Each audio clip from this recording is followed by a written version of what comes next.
مجھے ڈر لگتا ہے اللہ تبارک و تعالیٰ کے عذاب سے کہ یہ پوری عالم اسلام اس وقت جس بے غیرتی میں، بے حسی میں، بے حمیتی میں گرفتار پھنسا ہوا ہے، کہیں اللہ تعالیٰ کو ناراض کر کے یہ پورے عالم اسلام کے لیے تباہی کا پیش خیمہ نہ ہو۔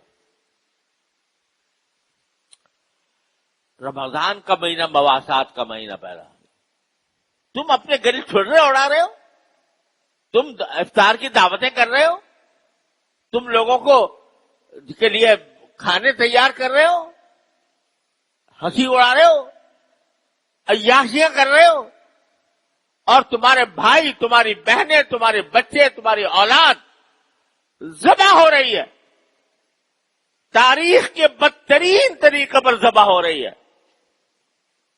30,000 سے زیادہ بچے، عورتیں، مرد بے گناہ شہید کیے جا چکے ہیں۔ تمہارے کانوں پر جوں نہیں رہتی اور کہتے ہو ہم رمضان منا رہے ہیں، ہم رمضان کا استقبال کر رہے ہیں۔ رمضان کا استقبال دعوتوں سے ہوتا ہے، رمضان کا استقبال بڑے بڑے کھانے کا انتظام کرنے سے ہوتا ہے، رمضان کا استقبال اللہ کے حکم کی تعمیل سے ہوتا ہے۔ کیا کیا تم نے اس رمضان کے اندر اپنے فلسطینی بھائیوں بہنوں کے لیے؟ کسی نے، ہر شخص اپنے منہ میں ڈال، اپنے گریبان میں منہ ڈال کر سوچے کیا کیا اس نے؟ ان کی مدد کے لیے کوئی ایک پیسہ تم نے خرچ کیا؟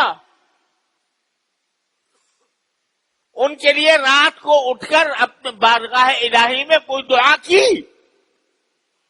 یہ تو کم از کم تمہارے اختیار میں تھا۔ اے عام مسلمان، تیرے ہاتھ میں حکومت نہیں تھی، تیرے ہاتھ میں فوج نہیں تھی، تیرے ہاتھ میں طاقت نہیں تھی، لیکن تو اللہ سے تو مانگ سکتا تھا۔ تو اپنے جتنے کے تیری جیب میں پیسے تھے وہ کم از کم لا کر وہ کسی طرح بھجوانے کی کوشش کر سکتا تھا، جبکہ راستے کھلے ہوئے ہیں۔ تو نے تو یہ نہیں کیا۔ اور تیرے حکمران، انہوں نے تو اپنے گلے میں پہلے ہی غلامی کا پٹا ڈالا ہوا ہے۔ تو نے کبھی ان سے بھی یہ کہنے کی جرات نہ کی کہ ہم غلام رہنا نہیں چاہتے، اور ان کو متوجہ کرتے کہ تم یہ فلسطین کے بارے میں کیا کر رہے ہو۔ تو یہ بس یہ مزے اڑا لینا کہ بھئی رمضان کا مہینہ ہے، اس میں رحمتیں آ رہی ہیں، اس میں مغفرتیں آ رہی ہیں، اس میں افطار کرانے کا ثواب مل رہا ہے، اس میں فلاں کاموں کا ثواب مل رہا ہے۔ ارے ڈرو اس بات سے کہ کہیں اللہ تعالیٰ کا عذاب نہ آ جائے ہمارے اوپر، جس بے حسی اور بے غیرتی کا ہم اس رمضان کے اندر مظاہرہ کر رہے ہیں اپنے فلسطینی بھائیوں کے خلاف۔ تو میرے بھائیوں، حکمرانوں کا جو کام تھا وہ اپنی سیاستوں میں، اپنی کرسیوں میں، اپنے مسائل میں، وہ ان کا سارا سوچ فکر کا محور وہ اپنی سیاست ہے۔ ان کو پتہ نہیں، پتہ ہونے کے باوجود جوں نہیں رینگ رہی ان کے اوپر۔ تو آخر عوام ہی ہوتے تھے جو اپنی حکومتوں کو آمادہ کرتے ہیں، عوام ہی کھڑے ہوتے ہیں، اپنی حکومتوں سے مطالبہ کرتے ہیں کہ بھئی تم یہ کام کیوں نہیں کرتے؟ ذرا مہنگائی ہو جائے تو لوگ سڑکوں پہ آ جاتے ہیں، احتجاج کرتے ہیں، نعرے لگاتے ہیں، اور اتنا بڑا ظلم ہو رہا ہے۔ مسجد اقصی پکار رہی ہے کہ ہے کون میرا رکھوالا، اور ہمارے کانوں پر جوں نہیں رنگتی۔ ہم یہ بات اپنے حکمرانوں تک نہیں پہنچا رہے۔ ڈر لگتا ہے اللہ تعالیٰ کی عذاب سے۔ تو میرے بھائیوں، اس کا شعور پیدا کرو، اس فریضے کا شعور پیدا کرو۔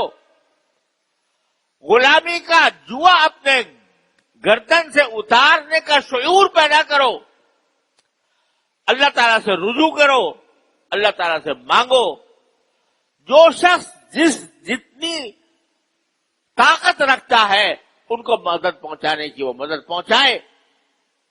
جو شخص جتنی طاقت رکھتا ہے حکمرانوں کو متوجہ کرنے کی وہ اپنی طاقت کو استعمال کرے.